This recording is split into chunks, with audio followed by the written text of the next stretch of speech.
Аз съм Стефан Стойков и заедно с моя гост днес ще обясним защо не ти трябват много имоти, а ти трябва внимание и умението да го задържиш. При мен днес е Мария Арабаджиева, или по-известна като The Real Social Broker. Тя е човек с огромен опит в сферата като брокер, а след това се прехвърли и в сферата на маркетинга и по-тясно специализира рекламата на брокерите и как всъщност тя помага за това те да реализират и да продават. Казваме здравей на Мария. Привет! Много ми е Кажи драго. нещо, което пропуснах да кажа за тебе, въпреки че той има много какво да се каже. Че все още съм и единствената, която иска да им помага на брокерите. Защо мислиш е така?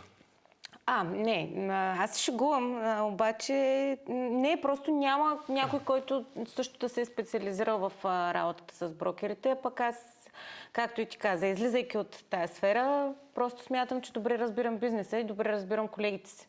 Ти всъщност буквално, докато беше активен брокер, беше и това, което сега правиш. Всъщност до голяма степен бизнесът ти се генерира. Аз лично те познавам от социалните мрежи. Не съм единствен, аз съм сигурен, Мария е познат много хора из цяла България, защото в годините, днес си говорим вярно за маркетинг много и за маркетинг при брокерите. Това не е темата, но тя започна в години, в които реално никой не говореше за това нещо. В България говорим. Аз поне не се сещам за някой. То нямаше много активен брокери, които да бъдат активни в социалните мрежи, рекламирайки себе си. Правиха са най-много и колажчета от снимки. Това много неща. Ама не, това и аз съм ги правила. Обаче ти беше, може би, за Варна съм убеден, че беше първият човек, който почна да прави как да го кажем, дарил маркетинг бизнес. По-структурирано, може би, да. Хвана ниша на твой любим квартал Виница тогава. Да. Ти го рекламира толкова много и според мен на разговорна реч трябва да ти върнат ресто строителите, защото ти разви до такава степен квартал Виница, че те сега в момента имат да строят още години да продават. И никой не искаше да го работи. Не знам дали си спомняш от колегите в то беше село, Варна, което се да беше превърнало. Да. Ако питаш менеджера ми Илян тогава от Ремакс, той ще каже, че недостатъчно съм го работила. Но по принцип, да, прав си, така е. Да, имаше добри отзиви бяха. Ти реално какво правиш? Ти обикаляше, запознаваше хората с всичко в квартала на видеа. Докато правя фарминг, да. Че не беше задължителен. Да. И това беше уникално, това беше различното и с това се открои страшно много. Със сигурност тогава си била смешна за някой, аз съм убеден. Не за някой, за повечето. За много хора, да. Даже и тия, дето ми звъняха за имоти във Виница, най-вероятно и те след това съм подиграли. 100%. Само, че стигаме вече колко, може би 7-8-9 години по-късно. 8 години по-късно, където това нещо е някаква честа практика вече. Да, то сега вече трябва да се сложи филтър на тая чиста практика, даже според мен. Да, и тук искам да те питам, защо брокерите често изглеждат като спам в социалните мрежи? Дай да го разделим този спам на сфери спам. Тоест спам простотия, спам имоти или спам хаотично публикуване, защото за мен и трите неща са различни. Цялостен спам. В смисъл, то наистина думата спам, заради обема количество, което има вече в социалните мрежи, постове, то наистина се доближава до думата спам. Обаче виж, има едно нещо, което много хора пропускат, според мен. Ти си обграден от съдържание на брокери. Влезеш си в профила, в твоето интернет пространство, защото всеки си има интернет пространство и алгоритъма му предлага неща, от които той е пряко заинтересован. Което какво означава? Ти си постоянно залят с съдържание на брокери. И виждаш страшно много и даже пак, че се хванал да правиш нещо, защото повечето си казват, аз тук съм поредния, дето ще публикува и ще прави някакви неща. А истината е, че обикновените хора не стигат до чак толкова много съдържание от брокерите. Тоест, Не, сега ако хванем някой от улицата и го питаме ти колко брокера срещаш ежедневно в социалните си мрежи, отговорът едва ли ще е някаква много солидна бройка. Да, добре, окей, съгласен съм. Не Да. е толкова, колкото Но аз. си прав, че има Аз виждам доста. реално те виждат дори един-два да видят. Често не е съдържанието, което Трябва да иска. видят. Добре, ти колко... Защото и при тебе е така ситуацията, нали? И при тебе е пълно с брокери в Да. социалните мрежи, като влезеш. Колко от съдържанието прочиташ, изглеждаш, ако е видео, колко от цялостното съдържание ти е интересно реално да го видиш? Мен вече много трудно, защото аз много силно вярвам в смисленото съдържание и вече от, може би, 10-15 секунда долу-горе знам какво ме чака до финала. Аз ги гледам... Защото ежедневно го правиш, да. Да, защото трябва да ги гледам. В действителност, тук си прав. Съдържанието не е помислено. Айде така ще го кажа. Повечето колеги са активни, защото някой някъде там им е казал, че вече трябва да са активни. Да. И наистина стигаме от супер нецензурирано съдържание, граничещо с жестока простотия, до някакви неща, които са супер хаотични и несвързани помежду си. И тук може би трябва рамка, хората се поинтересуват, пък да гледат какво правят колегите им, а то пък като гледат, почват да копират. Наистина има много съдържание, малко качествено. В случая ме навежда на мисълта един въпрос, да те питам. Мислиш ли, че е борба за клиенти, за сделки, за фокус да дам на клиента нещо или по-скоро всичко е с цел привличане на внимание? Защото какво да си говорим, брокерите сме егоцентрици, нали? Естествено. Големи егоцентрици. И нали, масово, ако фанем сектора, нали, процентово съотношение е голямо. И съответно, дали е само с цел искам внимание до голяма към мен? степен е битка за внимание със сигурност. Особено като имаш такива доста популярни примери, които щеш, не щеш, по някакъв начин ти влияят. Визирам, нали, колеги, които са по-популярни в социалните мрежи. Да. И не гледат да изкарат нещо полезно. Даже наскоро имах такъв разговор на тази тема, че всъщност ние в момента се борим за алгоритъма, пък забравихме да показваме всъщност важните неща и да говорим за истински важните неща. И искаме просто да нам показват и да навиждат повече хора, а пък не винаги това е най-успешната формула. В крайна сметка, като за всяко нещо, аз съм на мнение, че всеки е роден за дадено нещо. И ако ти имаш какво да дадеш, окей, излез, кажи дай, опитай се да дадеш. Но просто за да си поредния, защото да си в играта, нали, като ще почна да играя в футбол, само защото е модерно. Да, нали? с много неща. А не защото имам какво да дам, нали? Не защото горя в това нещо. Вижте, то всеки трябва сам за себе си, според мен, да си прецени в какво е силен и в какво е добър. И какво съдържание иска да споделя. И каква му е целта. Но обикновено, като почваме да работим с брокерите, винаги първият въпрос е каква е целта, на кого ще говорим, какво искаме да постигнем, какво ще правим. То, каквото и да почнеш да правиш, трябва първо да си определиш целта и посоката. А това доста често е пропускано и оттам нататък настава този хаос, който... Да, това, което коментира по-рано. Спама от хаос. Нали? Днеска презентирам оферта, утре говоря някакви съвети за купувачи, от други ден се снимам в офиса как пия кафе. Просто трябва съдържанието да е структурирано. Да, абсолютно. И не всеки може да е забавен. Ето, понеже е много напоследък популярно да правим забавно съдържание като брокери. Смешно, но то не при всички се получава. Ти фенка ли си на това нещо? Аз съм с много смесени чувства. Ще ти кажа защо. Защото познавам примерно Захари от Тавенда. Да. И той е изключително забавен човек. Той си е такъв в живота. А той е артист по той душа.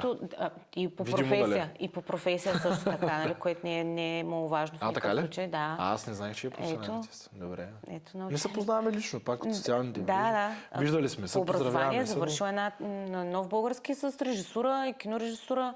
Човека си е даже актьор по професия. да. По а по призвание очевидно е брокер. Да. Няма лошо Но искам да съчетание. кажа, че той като излезе на светло и като го видяха хората, почнаха много да... това работи, значи аз ще правя това. Ама не, има хора, които...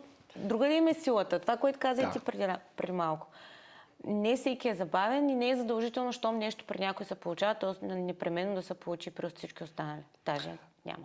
Аз искам един въпрос да ти задам, защото си минала оттам, но преди това аз не съм фен да правим забавни видеа в нашата сфера от тази гледна точка, че ние продаваме нещо супер скъпо и няма нищо забавно в това. Има само отговорности. Много често хората казват, вие брокерите, какво правите с тези имоти? Ние нищо не правим с тези имоти, защото ние не продаваме имоти. Да, Имоти продават строителите и инвеститорите. Вие работите с хора. Те строят. Ние продаваме услуга на хората. Нали, колкото и банално и тъпо да звучи и така нататък. той е така. Но е реалност. Нали? Ние имота не го продаваме, защото той не е наша собственост. И не смятам, че има нещо много забавно в това. Напротив, ние трябва да сме крайно отговорни, защото много често това са тежки ситуации семейни, за да продадат, или последните средства, за да се отделят и си изградят семейното жилище на едно семейство. Така че не съм фен много на забавните, но каква ми беше идеята за въпроса, тъй като ти премина през този момент, в който снимаше и продаваше, искам да си брутално честна. Изкарват ли са пари от това да си инфлуенсър в социалните мрежи? Сред брокерите говоря. Да, създават се връзки, създават се контакти. Сега те парите се изкарват благодарение на знанията ти и уменията ти в конкретната дейност, която извършваш, в случая, нали, продаването на тази услуга. Нали? Но ти изначало продаваш себе си. Тоест, презентирайки се, показвайки се, снимайки имотите. За мен видеята на имотите са нещо много важно, ако бъдат направени както трябва. Изкарват ли се пари? Да, ти добиваш голяма популярност. Първо, през твоята сфера на влияние. Хората доста често подценявате вашата сфера. После се оказва, че тя е доста по-голяма, отколкото вие сте си мислили. И всъщност, през социалните мрежи, ти успяваш тия хора да ги приближиш до себе си, съответно, респективно, те ти връщат бизнес. Нали? Естествено, това се случва поетапно, не е в един месец всички да се сетят, че ти си брокер и чакай, аз тук сега ти дам едни препоръки. Но тази сфера, която ти имаш и всички останали, тя се разширява ежедневно и освен всичко останало, те ти пращат препоръки само защото те виждат, нали, че си активен и че правиш някакви неща. А относно видеята на имотите, за мен това е лично отношение. Никога не съм приемала имота като, как да ти кажа, все едно, аз имам един стил на правене на видеа и сега давай за всички едно и също. Здравейте, днес ще ви представя един двустаен апартамент в квартал Левски. Това работи ли? Вече не. Да. Вече не. Ти трябва постоянно да измисляш нови неща. Аз вярвам в силата на историите. Когато има история, тогава... Телевизията за това години наред оцелява, защото всъщност какво ти продава ти история, продава ти драма. Просто всеки апартамент е различен. Серийност, има серийност. Това е нещо, което наблюдавам в той сега това американските... Всъщност, не само американски, по-развитите инфлуенсъри в глобален мащаб, те имат серийност. И това нещо обвързва на клиента. Докато тук отсичаме, нали? Почваме с здравейте и завършваме... Обадете ми се. Да, ако имате интерес, обадете ми се, нали? Да. Всъщност може ли нещо да им кажем полезно в този контекст? Нали? В социалните мрежи не пишете обадете ми се, никой няма да ви се обади от Инстаграм. Просто пишете ми. Хората не звънят от Инстаграм. Да. Факт. Добре, ако 90% кажем, че е по-скоро шум сред постовете, кои са тези 10%, които печелят? Които дърпат вниманието? Кое е това, което работи реално? Личността и автентичността. Това да си искрени, откровен с хората. Малко по-нататък в По-нататък разговора, дали е фирмения... Не. Дали трябва да стои един бранд или трябва да стои едно лице? И двете са много важни. Ето както пред тебе. Ти си и бранда, нали, философията Да. на бранда, двамата сте лицата на бранда, нали, както съм аз при мен в Real Social Broker. Обаче Real Social Broker е Real Social Broker. Мария е човека, който е изградил това и човека, който стои зад философията на бранда. Но двете неща, те колкото са взаимно свързани, толкова са и различни. Тоест аз не мога да разчитам само на Real Social Broker в рекламата, т.е. само това да бутам. Не, аз бутам и личния си профил, защото това съм си аз. Както каза преди малко, нали, всъщност ти по този начин достигаш до сферата си. Реално самите видеа не ти изкарват пари. Нали, Не, в хората смисъл, не че изкарват. Нямам предвид монетизацията, имам предвид, нали, че от едно видео, което направиш, директна продажба, нали, Той е късмет. поне в нашата принцип, сфера... възможно е, виждала съм имам го, чувство, че случва вече се, даже е изчезнал. но е късмет. То е по-скоро Да. имиджово. И също така, нещо, на което може би ще е любопитно, много продавачи започнаха да изискват видеа, да търсят брокери, които правят интересни видеа. Поне в София забелязвам такава тенденция и тук даже имаме такъв случай наскоро преди няколко месеца с един апартамент в гръцката. Тоест, продавача избира брокера на По това база колко е активен. какви видеа е създавал за имотите и казва така: аз искам с теб да работя, защото много ми харесва начина, по който презентираш апартаментите, които продаваш. И това е супер. И знаеш ли, видеото, което направихме точно за това в гръцката, за този човек, мина одобрение през него. Тоест ние го пратихме, мина през продавача, Създадахте го, продавача каза, направихте го, продавач сглобихте каза, го. окей съм. И чак И тогава тогава. вече излезе, да, през продавача, не през брокера. Което е супер. За мен така трябва. И продавачите почват да се отнасят малко по-сериозно, което също е добър знак, сигнал. Ами, в крайна сметка, разликата в тези 8 години, откакто ти стартира до сега, за тези 8 години толкова много се разви. Даже аз бих казал за последните 3-4, даже съм много 2-3 години в България. За България говорим, нали, мащабите на страната ни. Последните 2-3 години се развиха страшно много социалните мрежи в всяка една сфера в насока да се продава чрез видео. Но това е и на Запад. Обаче, виж, интересното беше, че преди аз като стартирах, нещата, които идваха от щатите, нали, защото най-вече оттам гледаме и заимстваме. Да. Но те са шоу нация, нали? Това не трябва да го пропускаме, че много от нещата, които вървят там, те не са приложими тук на българския пазар. Но не това имам предвид. Че доста от нещата идваха примерно с 5-6 години закъснение. Сега времето е много по-късо. Сега идват много по-бързо. Примерно, да кажем, 1-2 години. Ами защото идват до голяма степен през социалните мрежи пак. Много бързо, много Достъпа до... според мен, мое лично мнение, и не само, всъщност, то мисля, че имаше някакво изследване в Америка за гледаемостта на нещо колоритно беше в някакъв ден и час на CNN, изчислено като процент спрямо гледаемостта на YouTube и подкасти, пак в този час, само на американското население. Повече се гледаш YouTube и подкасти, отколкото нещо, сега не мога да се сетя точно какво беше изследването, сигурно мога да се намери в интернет. Беше нещо колоритно, което новина, някаква готина, нещо трябваше да стане. И американците са облъчени от едно време от CNN, не гледат толкова CNN, колкото YouTube. Поколението. И до голяма степен ние дърпаме оттам по-бързо информацията и се опитваме заради това, че и се наводнява пазара с всякакъв тип контент, съдържание. Нали, и да на ме съдят, български, че ползвам, на английски, на чуждици. и да ме съдят, че ползвам чуждици. В крайна сметка, нали, ние взаимстваме всичко от чужбина и ще ползваме чуждиците. Няма как. А то някой път, сега може и да ме излезе в коментарите, обаче някой път да звучи по-добре на английски, отколкото на български. Да, въпреки че нали, Да. езика не е кой знае колко богат, но и по този начин заради обема вече от хора, които създават съдържание, ние се опитваме да сме по-креативни. Да сме по-креативни, гледаме малко какво правят там. И дърпаме оттам идеите и затова идват по-бързо. Мое мнение. Нали? Ма не, то е така и много взаимстваме. Въпросът тук е това, в което аз вярвам, е не да го копираме едно към едно, Ами, да си го прекараме през своята призма и някакси да И вкараме нашия някакъв пазар. наш, сигурност и наш почерк. Защото пак ще кажа, не всичко е приложимо.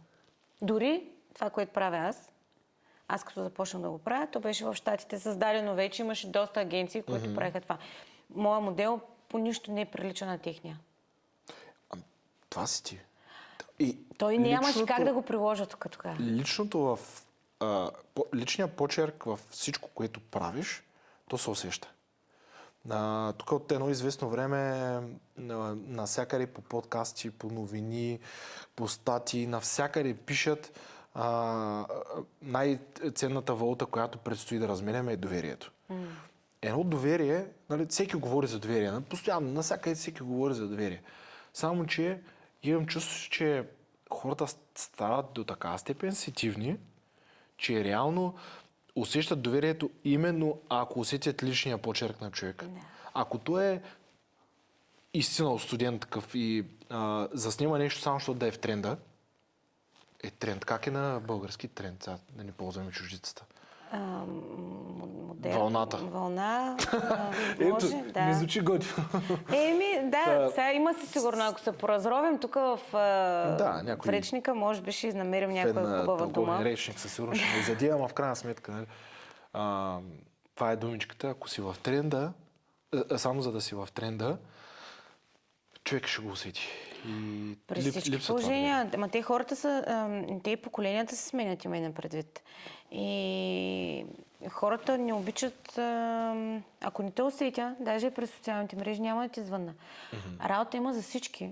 Има достатъчно хора и това му е хубавото на социалните мрежи, защото аз през няколко профила, като премина, ще си избера с кой да отида на среща и с кой да се видя. Имаш естествен подбор предварителен. Точно така, преди първото обаждане още. Дал си ми препоръка, влизам, так, проверявам. Стефан обича да ходи на тенис, примерно. И аз обичам да ходя на тенис. Ще имаме обща тема, Ще говорим, ето поне ще ми е приятно, докато чакам пред апартамента. Примерно, измислям в момента, но наистина е така. Хората обичат да работят с хора, които харесват. И с които имат какво да си кажат. И в които се препознават. И това не значи, че другия е по-малко професионалист в никакъв случай. Просто... И тези, в които се препознават. Да. Аз затова, нали, от друга страна не съм фен на тези забавни видеа, защото не искам да хората, които обичат фъна, да ме препознават. По-скоро искам те, които са отговорни в процеса, те да се препознават. Взел си... Защото аз също се забавлявам много, нали, имам чувство за хумор, често съм душата на компанията, дали като сме на маса, на банкети и така нататък, но в крайна сметка той го знаят тесния ми кръг от хора сега. И вече, нали, зрителите. Вече всички останали. Да, но в крайна сметка, когато продаваме нещо или работим, в крайна сметка трябва да сме отговорни. Ти сам за себе си взел решението, точно така. И това е хубаво, че си кажа, аз искам на преден план да излезе това нещо. И това е окей. И е хубаво, ако всеки седне да си направи някакъв разбор и да се замисли, може би доста от нещата ще си ги спестим. Да. Ти ако трябва ти го правиш ежедневно, да започнеш работа, как би насочил да изглежда един пост или някакво видео или някаква формула, която трябва да дадеш на някой, който сега примерно гледайки ще си крадне, тези, които не те познават или тези, които те познават, но пък, нали, не са се свързали по някаква причина с теб, да си краднат нещо от теб, което ще им дадеш утре да започнат да правят. Някаква формулка, която ще им даде някакво начало за успех. За видеа ли си говорим или за присъствие? За присъствие в социалните мрежи, да го кажем общо. Да, първо отключите си профилите, да могат всички да ги виждат. Второто нещо, напишете къде работите. Ами не, защото толкова стартираме от самото начало, много хора просто не са си отворили профилите. Това е все едно да кажете на клиентите си, аз не искам нови клиенти. Аз и тук се заключвам и ми пратете покани. Евентуално, ако аз преценя, ще се чуем. Нали, социалните мрежи, когато сме си избрали тази професия, тя трябва да е отворена към всички, не да си правим отделни странички, профилчета и така нататък. По-скоро там, където сте си вие. Това е едно. А пък относно съдържанието, много хубаво си помислете какъв човек сте, какъв образ искате да покажете на хората и колкото повече сте вие и колкото повече няма преструвка, за мен това е основното автентичност и без заобикалки, без да искаме да звучим много професионално. Така както си звучите по принцип на среща, това, което искате да говорите, така както говорите с приятелите си, ама не на маса, за да го уточня. Колкото по-естествен е един човек в социалните мрежи, толкова по-добре. Поколението, което идва да купува, то усеща фалша от километри и не го кефи. Той между другото е едно леко отклонение, нали? Но това е поколението, което може би от години, от поколения назад, това е първото поколение, което абсолютно се държи на принципите. Да. И това е много може би едно от най-хубавите неща в това поколение. Нас. Да. Те, нашите родители, прародители, те не са толкова държащи на принципите си, колко това поколение. Да, и свободолюбиви. Да, и ако в следващия момент, нали, това, което казваш, че излезеш... То не е фалшив, а по-скоро стегнат. То пак до голяма степен ти пак не си ти. Ти ако се притесняваш, почни с нещо по-лесно. Ако се притесняваш от камера... Ако се притесняваш, значи не казваш това, което чувстваш. Защото ти мислиш за това, какво трябва да кажа, как трябва да прозвучи, ама то как ще излезе, ама как ще го разберат хората. И то е една постоянна борба. Затова почнете с писане. По-лесният вариант. Нали? Ако пишем, ще е по-добре да изразим себе си, мислите и чувствата, емоциите посредством писане. Не си мислете, че вече никой не чете. Напротив, има много хора, които четат и ще се изненадат и колко са много всъщност. Не, защото дали сега посредством видеята искат нали, да наложим видеото, което естествено е първи поред и най-гледано и най-добре се възприема, но да ни отписваме и хората, които четат, защото наистина има много. Ако е трудно с видеята, да пишем. А ти тук визираш, че постовете тип такова голямо съдържание, описание и отдолу снимка не са умрели. Да, и виж сега, че говориш за социалните... Усети ли сега за коя платформа ми говориш, докато ми го описваш това? Не, сигурно Фейсбук. Фейсбук е, защото отгоре е написано и отдолу снимка. Аз винаги визирам обратното. Зависи кой къде прекарва повече време. Верно, да. Добре, Четат се? Четат се в Инстаграм, примерно сега са каруселите много, защото задържаш внимание, гледат ти watch time, колко време си прекарал на конкретен пост. Има метрики, които далеч не са броя лайкове. Защото много грешно тръгваме. Аз много съм се постарал, положил съм усилие и това видео има 3000 гледания и 20 лайка. И значи за нищо не става. Не е вярно, въобще не е вярно. Много ти няма как да знаеш кой го е видял, дали не е точният човек, ти си се постарал, не всички са го харесали, няма значение следващото. И така. Това е, че от това да създадем съдържание с цел, примерно, от моята гледна точка да кажа, моята цел е да дам съдържание с цел да науча клиентите на неща, които са им много неясни в процеса на покупка или продажба, или с цел този подкаст е да си говорим истината такава каквато е. Аз съм супер открит човек, не ме притеснявам абсолютно за нищо да говоря, не се притеснявам, за мен няма неудобни въпроси в моя бизнес. И го правя с тази цел да видят хората, че има и открити, защото нали, всички коментират, вие брокерите, вие сте измамници, лъжци, нали, още се тръби това нещо. Но нали, това е моята цел и идеята ми е, че ако ти си фанеш една ниша и тръгнеш в тази посока, без значение дали снимаш видео, с цел да го... защото сега това е най-гледано, нали? Така е, да. Или направиш пост, защото коментирахме последно време, че тези постове са замрели и изчезнали изцяло, нали? Никой не чете. В крайна сметка сега ти казваш, има го това нещо. Просто трябва да е с някаква цел и с някаква насока. Трябва да имаш от всичко. Трябва да имаш за всички. Трябва да качваш сторита, трябва да правиш постове, трябва да снимаш видеа, защото видеята са ти основния двигател на нова аудитория. Постовете ти пък имаш вече създадена такава, част от тях чете. Тоест, трябва да си комплексен. Трябва да има от всичко. Обаче, това, което ми беше в акъла е, че ти каза толкова лайкове, толкова гледания и така нататък. Не мисля, че сферата, в която оперираме, е сфера, която трябва да го следим това нещо. Ако съм примерно Александър Богданска, да снимам някой хотел и да му правя реклама, изключително важно е, нали, защото в крайна сметка този хотел ми е платил 50 000 евро да се снимам аз заради моите 1 милион последователи. И ми е много важно колко хора са ми видели видеото и колко лайка имам.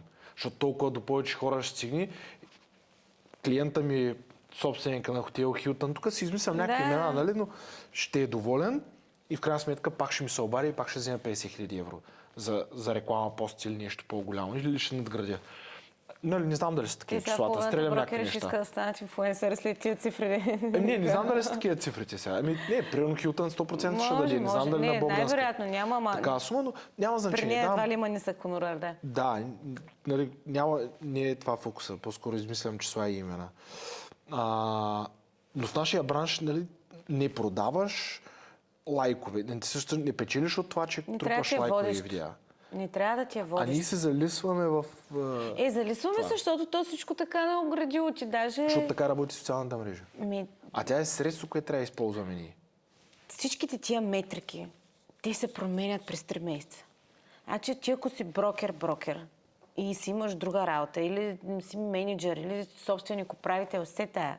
Не ти е това професията, не ти е това призванието. Намерете си хора, които разбират това нещо. Ето. Ти имаш ли човек, който се занимава с тия неща? Да. Имаш човек. Така. Трябва просто, като не разбираме от нещо, не се мъчим да го правим сами. Говоря за фирмите. Нали, когато става въпрос за брокера, за мен да дадеш на някой, нали, да ти пише цялото съдържание и всичко, за мен не е окей, защото пък нали, как да изразя себе си, като нали, някой друг го пише. Да. Истината е, че това е много комплексно и ако инвестираш в реклама и в себе си, то ще ти се върне при всички положения. Но не трябва да се вглъбяваме много в това, сега конкретното нещо, колко лайка има и колко гледания е събрал. Все тая просто въпросът е да се продължава.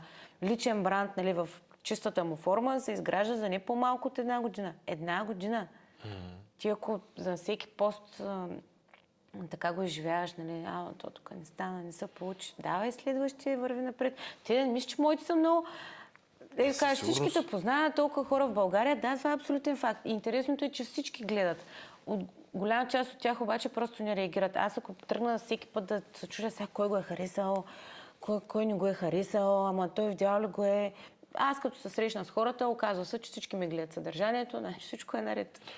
Ама то ние не можем да бъдем всички Рачков. То няма и нужда. На видеята. И да сме велики импровизатори. Нали? Пак тръгваме, произхождаме от това. Ние имаме основна професия и основен фокус. Да, това е имиджово. Това е като визитката ти, презентационната ти папка на времето. Имидж и може би е спомагателно средство. Както и изкуственият интелект. Да, не влизаме в тази тема, че тя е друга странична тема, но нали, наблюдавам хората как го използват за всяко нещо. А той трябва, както и нали, социалните мрежи. И брокерите си пишат скриптовете с него трябва и е страшно. Да го сложиш по средата. Ти си началото на процеса. В средата е изкуственият интелект или социалната мрежа, рекламата в социалните мрежи. И от друга страна пак си ти. Тук съм много съгласна.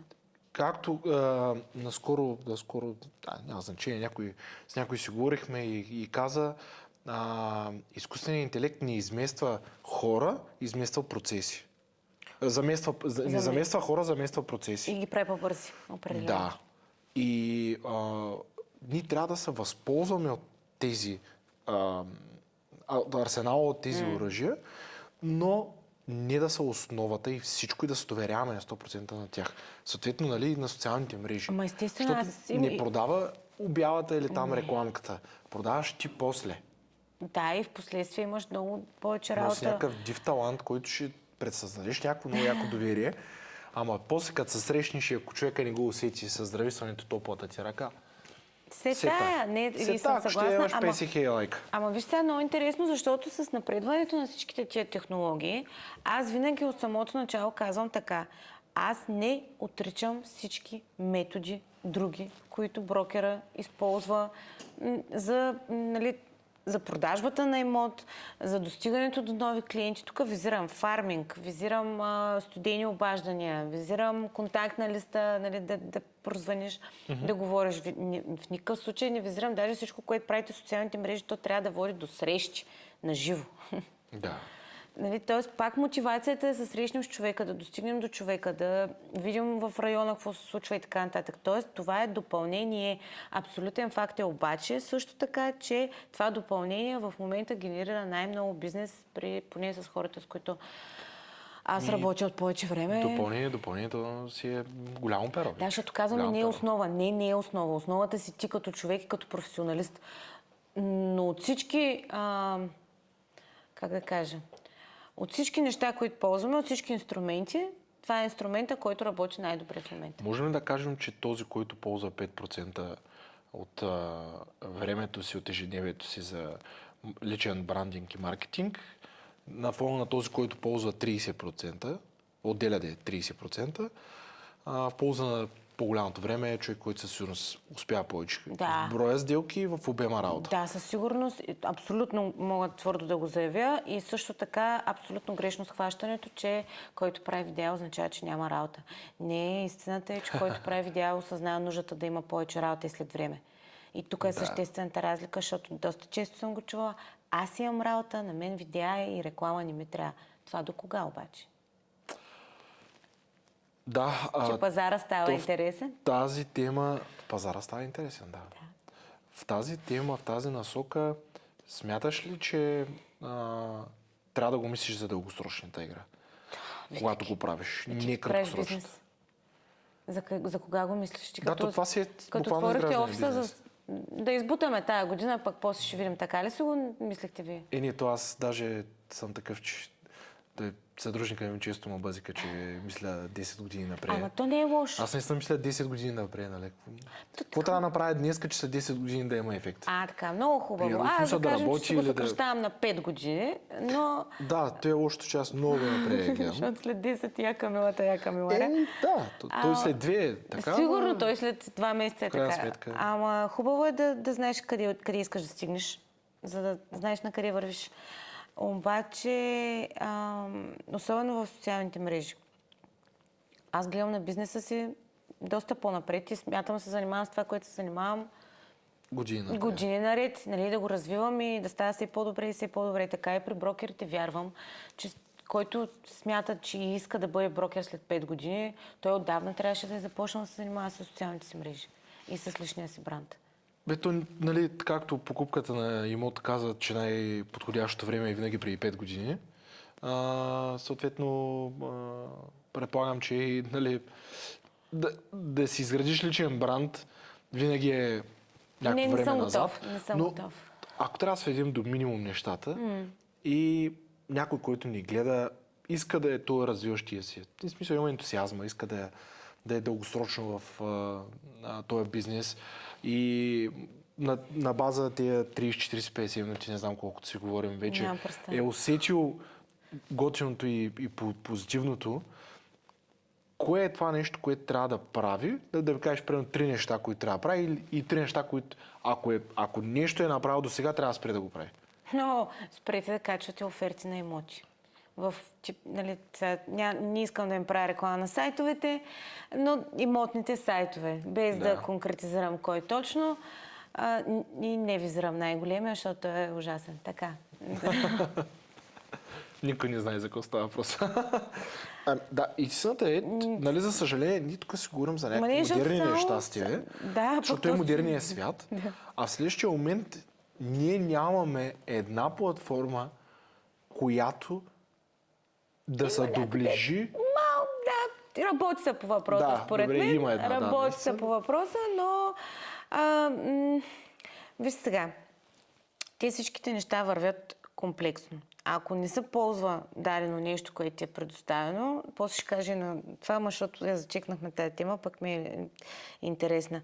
Ако на теб ти дадат един инструмент, но масата няма ползва и се стои на старото и си харесва старото и не иска да има ново, то тук си му харесва в кочинката. В кочинка ще кажа, защото то изглежда долу-горе точно така, малко по-приказно казано. Но на На мен тук компютърен ми език, харесва. правено на DOS. Да, оперативна система точно DOS. така. Тук ми харесва, не искам да се развива. Супер ми, аз съм свикнал, добре си ми е. И наливаме, продължаваме да наливаме пари в това, дето всички знаем, че не работи, за нищо не става, обаче ние продължаваме да сме там. Естествено, че другите дори да се опитват да правят нещо, то няма да има същия резултат, докато не почнат всички да го ползват. Това е по темата. Да. Който е разбрал. Аз иначе ще направя едно отклонение по същия смисъл. Дори рекламно да звучи и да изглежда. Именно заради това, че пък от другата страна, зад имотния сайт, нали, всеки трябва да ползва някаква система, някаква база данни. Това, което е масово се използва в България, е на абсолютно същия принцип. Изключително устарял модел, изключително устаряла визия и в един момент просто ние, дразнейки се на това нещо и благодарение на точното време, точните хора, си направихме един екип и си изградихме нашата собствена система. Която тази система, нали, ние ползваме само ние. Просто ние изградихме и моята агенция го ползва, но не само.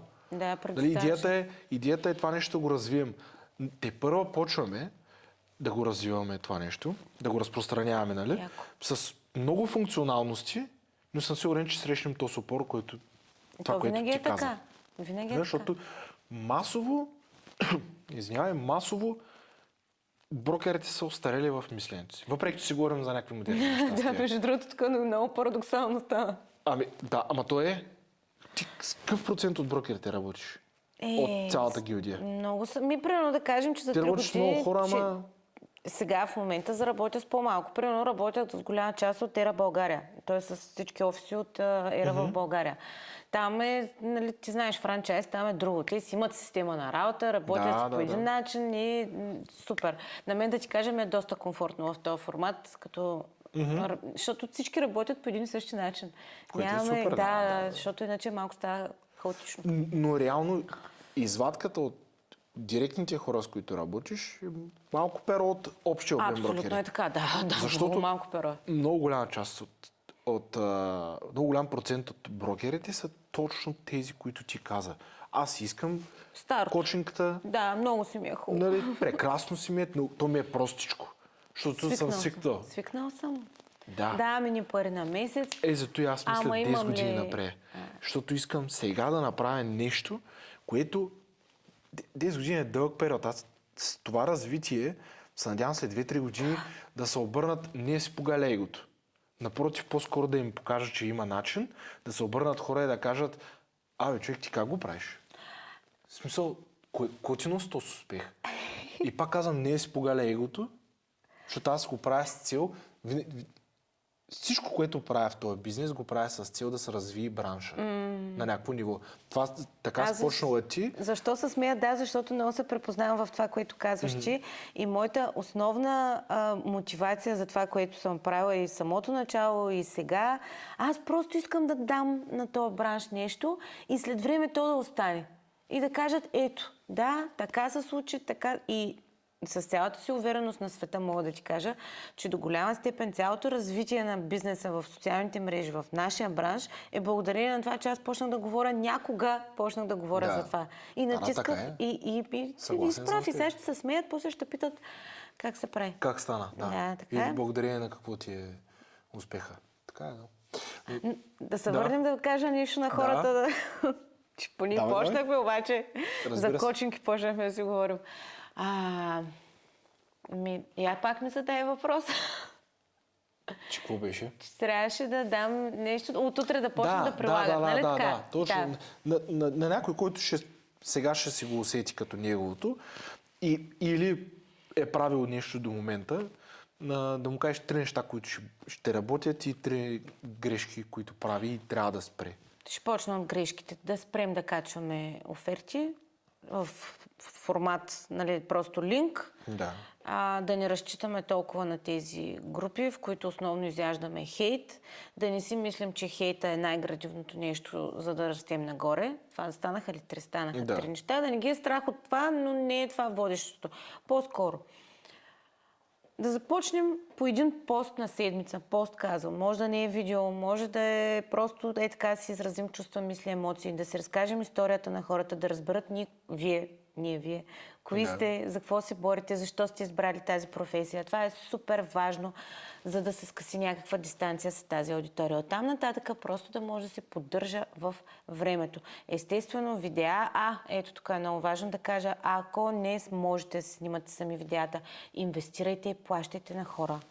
Наемайте хора, които разбират от това нещо, това работят, това им е работата, както вие искате от вашите клиенти да ви наемат, за да си вършите вие вашата професия и вашето призвание. Така, ако не се справят с технологиите, просто има страхотни кадърни момчета и момичета, които правят страхотни не неща. бъди просто едно времешния българин, който в неделя ляга под колата да си я оправи. Инвестирайте. Закарай си колата на майстор. Ма то, вие, брокерите, това го обяснявате ежедневно, когато става въпрос за ексклузивен договор. Това е първото нещо, нали? Като те заболи зъб, почеш на зъболекар, не вадиш клещите у вас. Тук е същото нещо. Когато не можеш да снимаш видеа, когато не разбираш, просто инвестирайте. Като не знаете как да се структурирате съдържанието, инвестирайте. Просто обадете ми се. Супер, не искам така, защото в крайна сметка те ме познават много добре. Знаят, че ако изпитат необходимост и потребност, но дори да не съм аз, наистина има страшно кадърни момчета и момичета, които правят много хубави видеа и съдържание и въобще, просто инвестирайте в това нещо.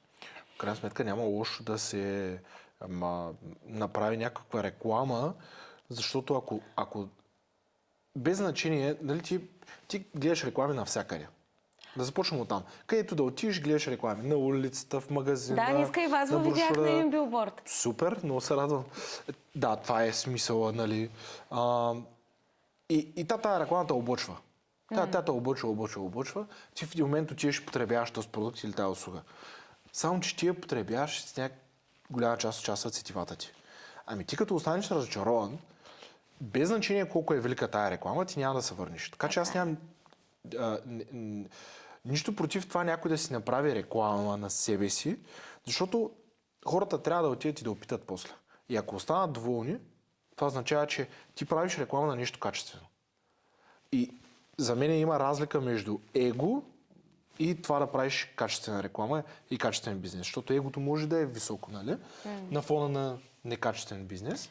А ти ако си направиш реклама и после хората са доволни от теб, при тебе е така, нали? Но тези, които не те познават, те първо могат да се запознаят с тебе под някаква форма и те, оставайки доволни, те сами ще усетят, че всъщност това не е реклама, ти всъщност популяризираш качеството на твоя бизнес. Така е, аз ето нещо лично ще кажа. Аз просто във времето, аз съм и такъв човек, който нямам този агресивен рекламен подход, маркетингов подход. При мен нищо не е агресивно и нищо не е на всяка цена. Тоест, ако човек, сега даже гледайки този подкаст или като сме си говорили някъде, видяли сме се, усетил ме, всичко е точно. Обаче то не е самочувствие, напротив, самочувствие имам и знам каква услуга предлагам. По-скоро няма нужда така да крещиш. виж сега, аз тук сега някакви чудеса ще правя. Не при всеки се е получило. Нали? Аз сега не съм ги броила точно, но са над 400, нали, брокерите, с които съм работила. Естествено, че от 400 успеваемостта не е 400. Нали? Тук То не е необходимо. То не е необходимо. Всеки си е взел нещо за себе си, всеки е научил нещо ново, на някой го е приложил, друг не го е приложил, трети го е прилагал, докато е работил с мен, после е спрял. Има и такива, които не са спрели и нещата са им се получили. То не е изключено след някоя друга година, нали? След някакво време, да ти звъни някой да ти каже, Мария беше права. Трябваше да продължа, не спрях. Случва се, нали? Или някой да ти се обади и да ти каже, Мария, спрях да работя с тебе, обаче пък някои неща, които научих от тебе, много ми помогнаха, дори и сега. Ма той с сделките е така, ти като не си затворил сделка, не винаги означава, че клиентът ти е недоволен. Сделката не се е случила, обаче ти звънят и ти казват, много ти благодаря, беше много готин, супер е. Ето, при мен много често се случва. То заради това, че аз съм такъв човек открит и не ми пречи даже да пратя клиент да отиде с друга фирма да купи, защото съм имал такава ситуация. Знам, че човека ще купи имота и естествено нелоялната практика в нашия бранш не ми позволява да отида да видя имота. Пращам клиента, той клиента ми е благодарен, защото аз звъня и казвам, има този имот, се продава, искаш да ходим да го видим, аз съм сигурен, че ще ти хареса и ще го купиш. Клиента не го купува, не е с мене, заради нелоялна практика, но на кого ще върне препоръка или ще благодари цял живот? На мене. Това е важно. Защото аз съм намерил мечтания дом, просто някой е изпълнил нещо по пътя. Той и това Така че няма го има. значение. В крайна сметка, че пак ще се върнем на това, че вие не работите с имоти, работите с хора и с Да. доверие и гледайки на бизнеса си 5-10 години напред, ти това, дето си го направил и много други колеги също по същия начин реагират както ти, защото то просто какво да направиш в такава ситуация? За щастие, за мое огромно щастие, имам много вече колеги от бранша, които започваме да се обединяваме. Аз едно от първите неща, които направих, когато открих собствена агенция, беше да организирам обща оперативка с друга фирма. Това беше супер странно в него момент. Сега постоянно си го коментирам, даже чувам и други колеги си го правят помежду си. Знаеш ли, във се Варна радвам, бизнесът е ако ние много сме били. по-различен. В София не е точно така. Това е, може би и малко трудно, заради разстоянията и... Не само разстоянията. И динамиката. И динамиката, хората там са много маймуни наклона, има страшно много различни интереси и така нататък, но тук... Софето бате, аз съм най-големия, нали? Но тук, не само, но не работят по различен начин. Тук във Варна всички се познават. Че кирливи ризи има, но всички ги знаем кои са и почти никой не работи с тях. Но сякаш помежду си не бяхме толкова открити преди години да се Ама пачкаме. то целият бранш е така. Всеки Помниш гледаше ли да се преди, затваря. примерно аз като стартирах преди 8 години, нямаше събирания на брокери. Нямаше обучения. Правиха се ги вътрешно особено Всеки по-големите, в фирмата си, и да. по-големите агенции. Аз, понеже съм излязла от Ремакс, ние си имахме, нали, между офисите. Вътрешни, да. Вътрешни в бранда. Но такива обединения, тип семинари, обучения, ние всичко... И това пак, според мен, за да се върнем на темата, е благодарение на социалните мрежи. Ти беше ли на първия Брокер Точно Про? така. Ние, за съжаление, на нито един брокер Про не съм ходил. Да. Как е възможно? То, на първия брокер Про всъщност се занимавах с откриването на бизнеса, ремонти в офиса. Да. Счетоводца, адвокати и 100 неща бяха на главата. И още не ми беше до брокер Про. Но да ти кажа нещо любопитно. Да. Там, като се видяха, защото за първи път се събират толкова много хора, и всички се бяха Над 1000 човека виждали... мисля, че тогава беше. Да, всички се бяха виждали някъде по социалните мрежи, нали? Тоест и ти в един момент виждаш силата на това вътрешно в собствения си бранш, как всички имат чувство, че се познават. И беше много... Аз в тази енергията беше връзка, много яка тогава. една друга препратка за колегите, които са в бранша, не само защото нали, ние си говорим и за клиентите как ще възприемат, но и колегите как ще възприемат.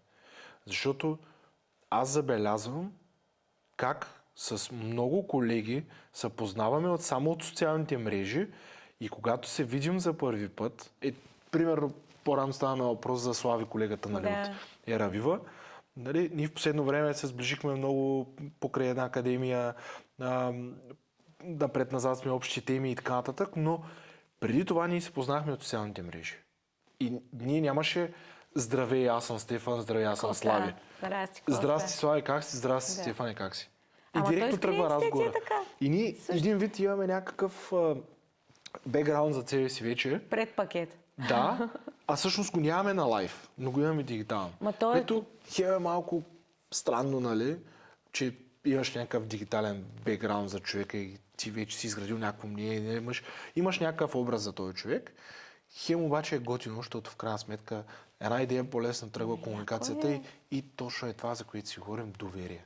Да, и е много яко. Аз много се кефя на такъв тип комуникация. Знаеш колко много хора се виждам и те знаят, че му боли гърба и ме питат дали ми е минало. Това е много яко, защото аз съм го споделяла и съм мрънкала, нали, шеговито го казвам, но то наистина е така. Какво стана, нали, как е минали, че оправили са, намерили специалист, викам, да, всичко е наред. Особено пък ако споделяш малко и лично. То не е, то е задължително да споделяш лично. Да, да. Чак бачорски да си, нали? Всеки трябва да си хване неговия начин, но за мен трябва да има личност зад образа, нали, този образ. То няма нужда от образ. Да, в крайна сметка този брокер е човек. Ама ти как се...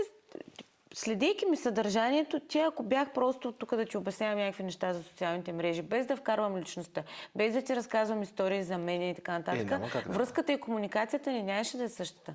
Ние сме приятели от 20 години. Точно Че да те познавам толкова добре и да ти имам толкова голямо доверие, наистина е изградено от това. Но ти точно по този начин подходи.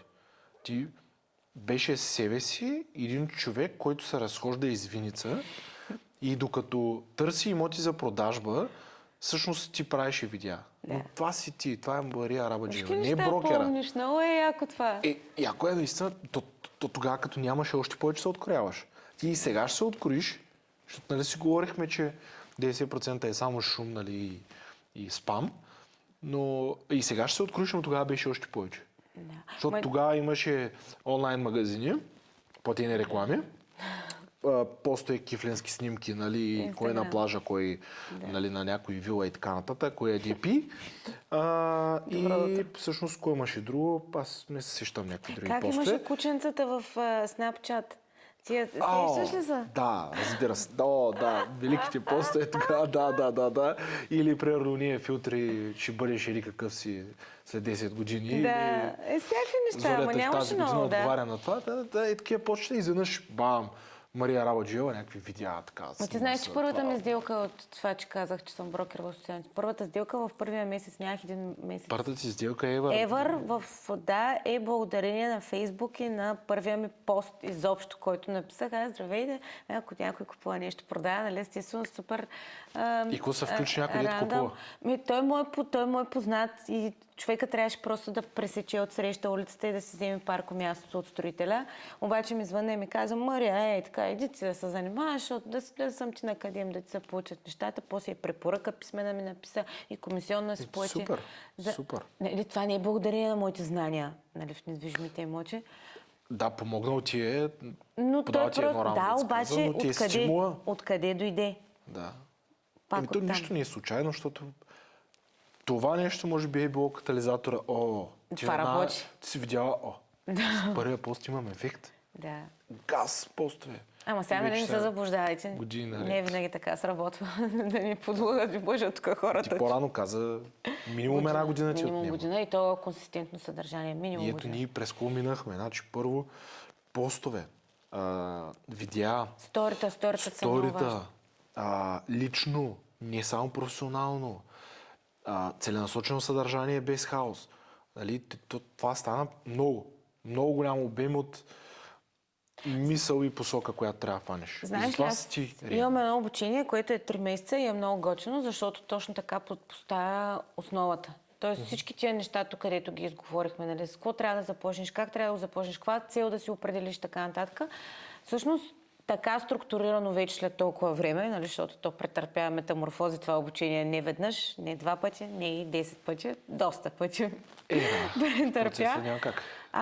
Обаче много хубава основа, да. И оттам нататък, нали, след това яко газ, защото ако спреш... Аз даже мога да ти кажа, то не е тайна, каква е успеваемостта. Стартират примерно 10 брокера. От тези 10, ако спрат, продължават 3. Тоест след 3 месеца, ако спрем да работим, взел си началото, основното, но не продължиш да го прилагаш, т.е. 3 човека от 10 продължават да прилагат наученото. Което никак не е малко. 30% е добре. Не е лошо. Много добре. Аз, нали, като един човек, който иска повече, за мен трябва да са повече от 3. Супер, Но стреми се ако към повече. продължат, са 7 от 10. Супер. Добре. До голяма степен спират заради страха от камера, нали? Не от това... Знаеш коя е Липса най-често на обратна съдържание връзка, която получавам? Трябва по-често да ме ръчкаш. От липсата на ръчкане. Не, ти се смееш, обаче ти от брокерите си, ако не ги...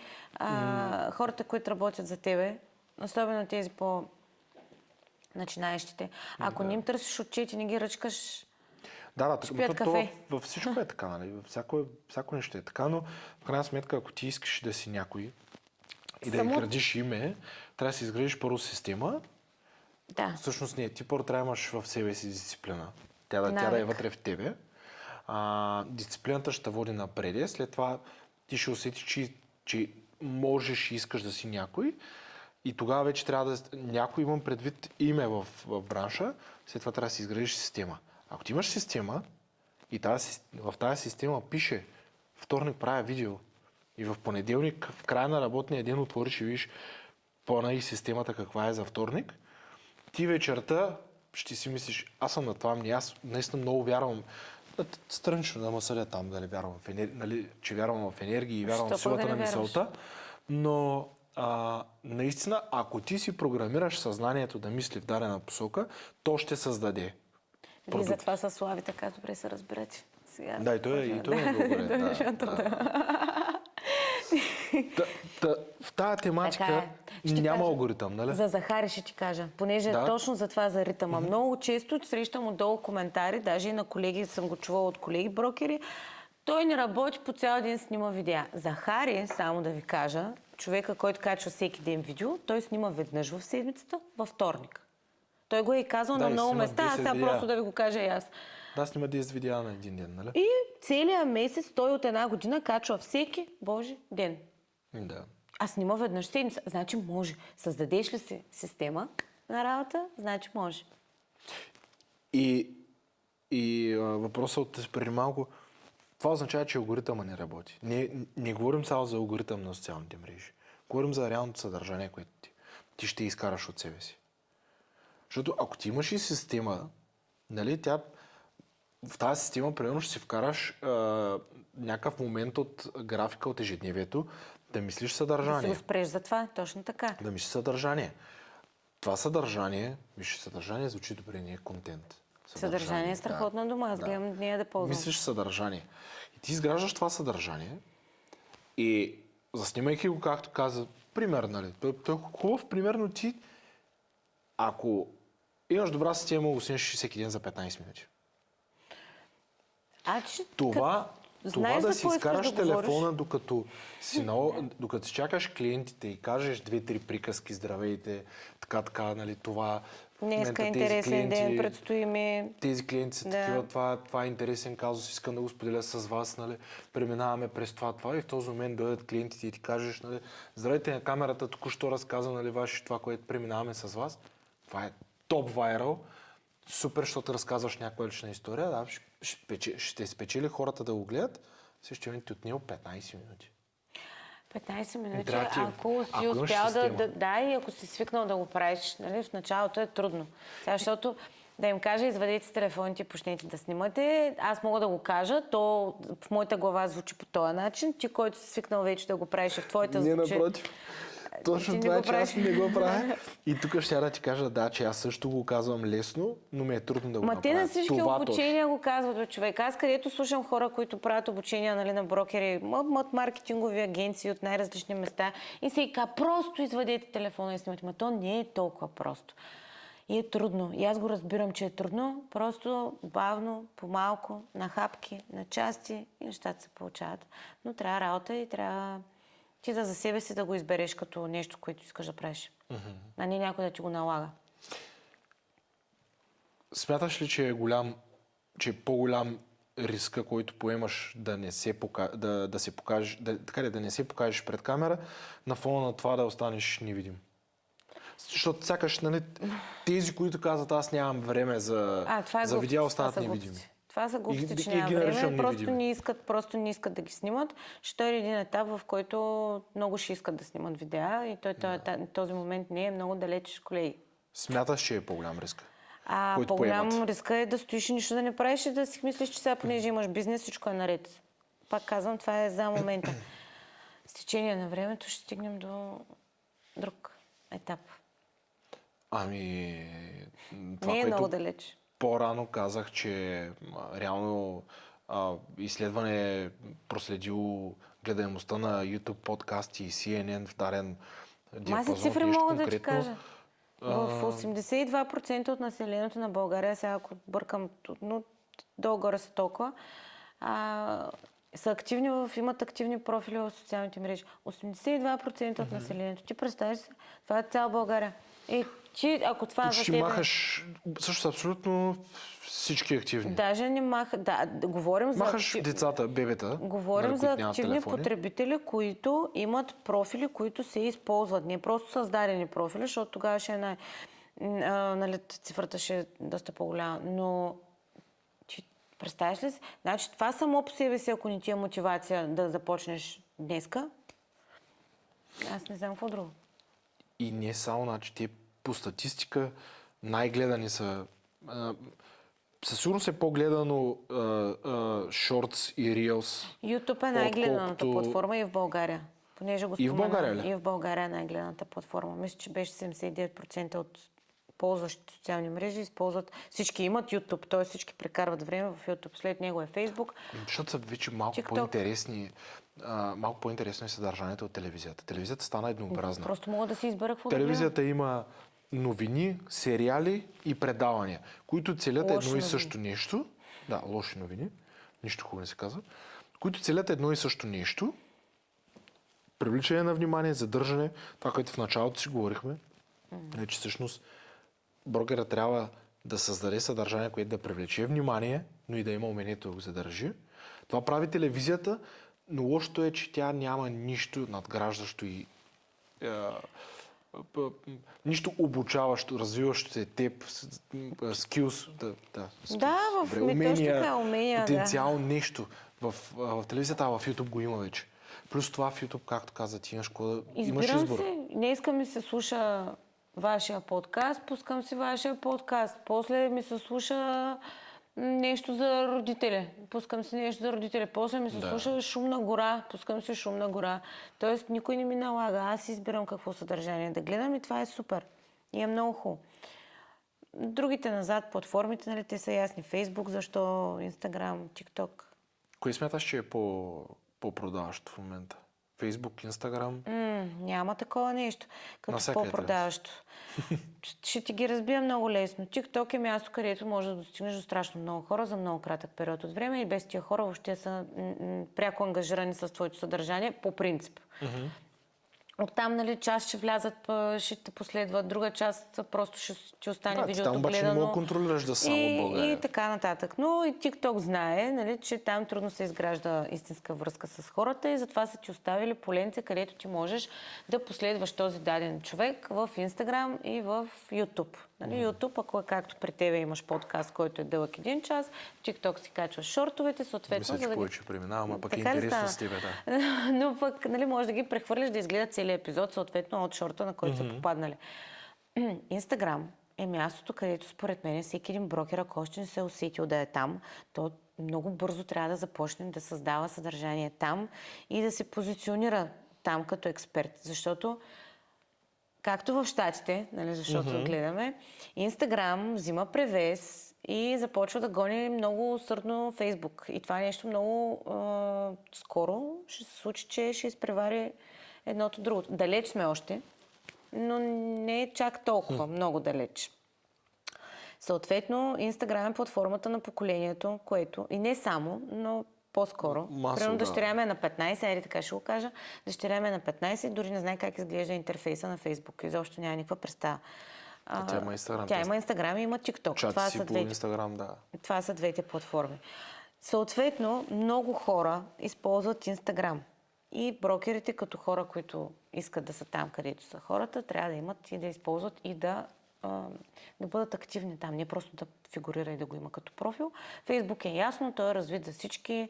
Той има, всички го имаме най-отдавна. Най-голям обем потребители. И така. Но според мен Инстаграм в комбинация с Фейсбук и видеа в TikTok е супер. И в нашото студио за финал правим една блиц рубрика. Яко. Мит или истина. Съответно задавам въпросчета, ти отговаряш кратко. Мит или истина. И ако искаш някакво обяснително изречение, но по-кратичко да е. Okay. Да стане като блиц. Ето, това е идеята. Трябва да имаш много последователи, за да продаваш. Мит. Луксозните имоти се продават по-лесно онлайн. Мит. Да, в крайна сметка няма ограничение за... И като цяло не продаваш имоти. Ние това всъщност си говорим. Аз имам теория за луксозните имоти, че не винаги, че по-скоро по-трудно се продават през видеа. Но това си е моя теория. Да, те се продават през хора. Но и в крайна сметка си говорим тук час и нищо, че в крайна сметка продаваме себе си и доверие. Но въпросът беше дали се продава, да. Хората купуват от Инстаграм.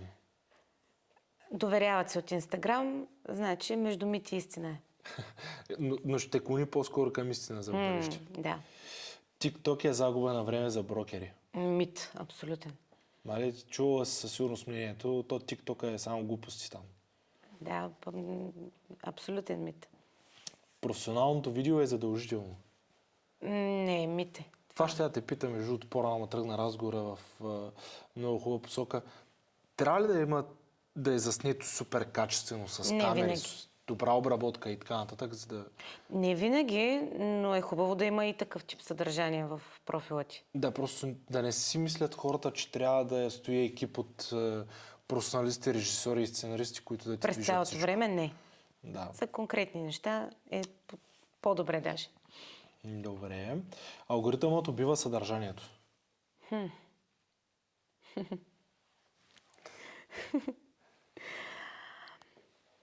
Сега ми е много трудно да отговоря, защото едно вярвам аз, обаче друго казва алгоритъма.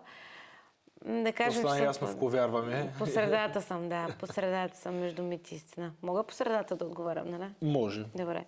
С цяло твоето мнение, както го чувстваш и усещаш и го виждаш. Ако не станеш вайрал, няма смисъл. Мит. Добре, ти по-рано всъщност го казах. Всичкото това да Дори сме го с обяснили един даже, пост да. и така. Всеки може да бъде успешен в социалните мрежи. Всеки може, да. Всеки брокер. Може, може, да. Мислиш ли го Абсолютно наистина? истина. Всеки може да е, да. Повече... Аз смятам, че има хора... Има хляб за всеки, но не може всеки да се хваща с... Аз не казвам, че той Хубаво е всеки да има може... присъствие, но чак да е... Всеки може да успее по някакъв начин. Друг е въпросът дали всеки заслужава. Добре. Окей. Хората не искат да гледат брокери. Факт. Социалните мрежи. Даже не е мит, не е истина, факт е. Да не говорим, че ни е писнало да гледаме съдържание, Със контент. сигурност. AI ще замени брокерите. Не е мит. Няма как да стане. Супер, благодаря ти. Радвам се, че имам такова мнение. И видеото ще измести снимките напълно. Или постовете с снимки. Възможно е, да. Има такава тенденция, нали? Да, но пак ти кажа, според... процентово съотношение повече се гледат видеа, нали? Естествено, да, те са царя на всичко, но не смятам, че за всички хора това е основният контент, основното съдържание, което виждат. Според мен, за всеки трябва да има по нещо, както в момента Инстаграм бута каруселите, както ти казах по-рано. Те са снимки. Основно. Супер, нещо, което... това беше близ рубриката. Благодаря ти. Нещо, което смяташ, че пропусна да кажеш или нещо, което искаш да допълниш? Не, да бъдат много здрави, много щастливи, да имат сделки. Пазара, който идва, няма да е лесен. Затова се ориентирайте и започнете да си поддържате... Това звучи много плашещо. Не е Като плашещо, всички, аз съм които го в момента предвидила плашат. преди 2 години още. Аз живея за този момент, в който всички Супер. ще разберат потребността от това да се отнасят сериозно към визитката си, към професията си, а визитките им вече са в социалните мрежи и то е неизбежно. И аз затова много се радвам, че пазара вече не е толкова лесен и всички да имаме бизнес. Ще стане малко по-труден. Аз съм почнала на такъв пазар, който е една идея по-труден през 2018 година. Не беше толкова лесно, беше си много хубаво. Затова Ама беше прекрасно, изграждаше наистина взаимоотношения. Имаш време да реализираш продажба, да направиш някакви неща за този човек. Сега какво беше? Пускам имота и мога след 2 дена да му намеря купувач. И след 2 часа. И след 2 часа Имаше го и също. този момент. Безумно е това. Не, хубаво е да има филтрация малко, така и някои колеги ще изпаднат, други ще се ориентират и ще почнат да работим спокойно и щастливо. Това е. Да го наречем. Мен много ми хареса един човек, така го каза, пазара навлиза в равновесие. Да, всичко Което е ще супер се успокоят нещата, което е чудесно. Звучи готино, не плаши, нали, хората. Плаши хора, които са стартирали на силния пазар да работят, сега ще е малко стряскащо за тях. И тези, всички които останали, нямат според мен система ще е здравословно. на работа. Да. А тези, които хаотично продаваха. Да. Супер, много ти благодаря. И аз благодаря. Между другото, Мария е първата дама в нашото студио. Не Мелания Тръмп, Мария Рабаджиева. Запомнете това име и The Real Social Broker. Това е бранда, под който тя стои и всъщност помага страшно много на колеги да изкажат себе си, да покажат себе си и всъщност да изградят някакво доверие първоначално към аудитория, която в последствие се докосне и на живо до тях и всъщност да разберат, че брокерите не хапят, брокерите не лъжат, брокерите не са измамници. Да, за съжаление все още има и такива, но благодарение на Мария успяват голяма част от обществото да разбере, че има и от другата страна. Има и честни, готини хора, които имат какво да дадат и какво да кажат. Ако ви беше интересно съдържанието, което дадахме, естествено харесайте, споделете, нека да достигне до повече хора. Ние го правим с цел да променяме пазара и да даваме на пазара. Така че бъдете с нас и в следващия епизод, ако имате въпроси, ние ще оставим контакти на Мария, свържете се с нея. Смятам, че беше много полезно. Благодарим ви и до скоро! Чао!